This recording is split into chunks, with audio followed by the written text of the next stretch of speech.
understand that change is inevitable. The trick is how to deal with it and to be aware of what type of future we are collectively shaping.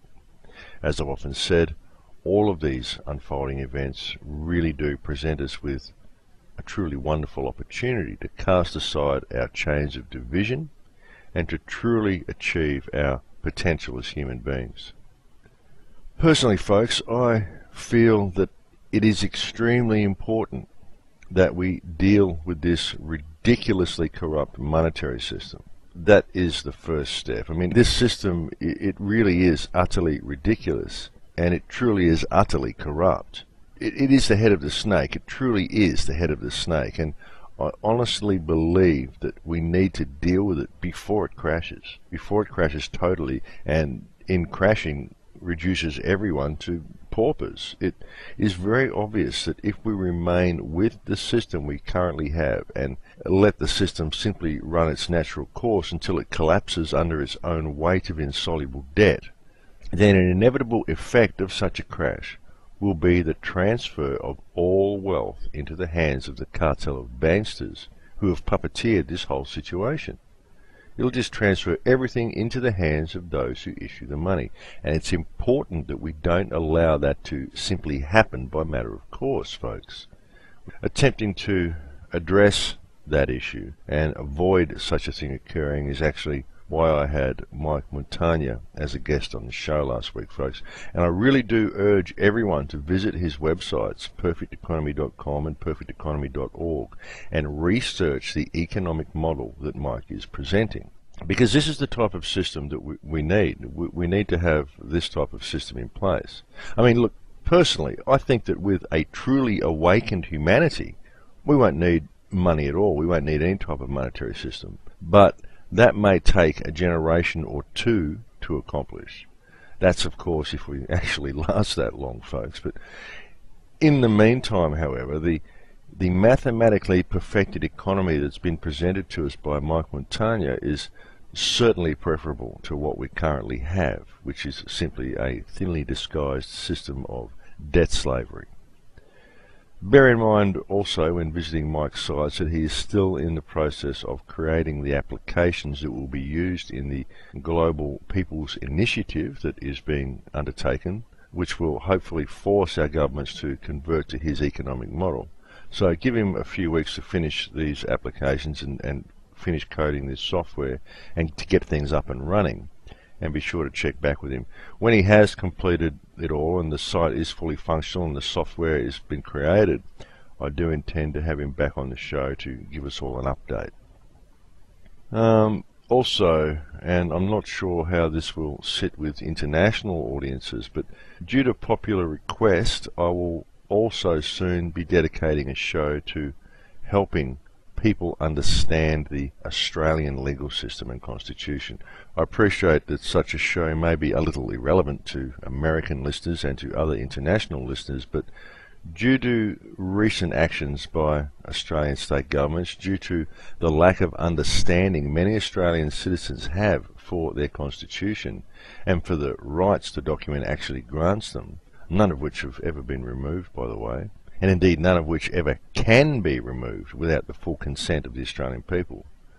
And as I said, also due to popular request, I feel that I have an obligation to my countrymen to help them better understand these issues and the power that is granted to them via our Constitution. Or maybe I should simply create a 30-minute YouTube film to deal with this situation. That might be a better idea, wouldn't it, folks? You think I should do that? I think that would be better rather than dedicating a whole radio show to it. So, okay, so I will make a YouTube clip to deal with that situation. So you can ignore everything that I just said about that show that I may be bringing you. I'll just make a YouTube clip instead. So that will be something that the patrons of the Crow House YouTube channel can look forward to, the people who visit the AOD Scarecrow YouTube channel. And I'll get that up there as soon as possible for you. The states really have been behaving very badly in my country, folks, and it's high time these matters were addressed. Australians really can be incredibly staunch people, folks, and will fight tooth and nail for the right cause once their blood is up. But unfortunately, until they are informed that a situation exists, and thus aroused into action, they can also be some of the most apathetic. I am, however, confident that they can be roused into action, though, folks, and again, it's not violent action we need, but rather an awareness of the power that people actually have to simply stop complying with this corrupt system and to institute change. So that's about it for the political part of the show for this week anyway, folks, because there are a few other things I would very much like to talk to you about as well. But I touch on these political issues just to offer you a perspective. I also touch on the monetary system quite often because I believe freeing ourselves of this stress and fear that this system creates would be very helpful for the human race in dealing with the many issues we face. I believe that people can address these issues more from a state of heart if they are not kept in a state of constant stress due to financial worries that are brought about purely by this corrupt monetary system. So what are the issues that we face? Well, when we look at the world, folks, it's easy to see that the world is changing. And it's not just changing politically and economically. I mean, sure, we need to be aware of the political and economic situation, simply because people need to be able to see it for the farce that it is. But as I said, these are not the only changes that we are seeing. There are signs and signals of change everywhere, both on the earth and in the heavens. Changes in our sun that are affecting our solar system, and possibly even changes from an external source that is affecting our sun or our solar system as well. Changes to our earth and to all life that exists here, even what many may perceive as ancient prophecies being fulfilled. There is no doubt that we are right now at this point in history at a time of immense change. Change is indeed coming, my friends. It's inevitable. And such changes as we would desire, changes for the better, can really only be brought about by an awake and an aware population. Personally, I think an awake and aware population is what is needed more than anything at this particular time in history. And folks, the reason I feel this way is because I believe that this time of change that we are in right now, this time brings with it a huge opportunity for the human consciousness to escape the matrix that we know as reality. I also believe that the reality that will be created, that will be made manifest through this period of change, rests solely with the emotional and energetic state of the collective consciousness through this transitional period. This is why I believe that it is so important to help people understand reality, to help people understand the changes that are occurring.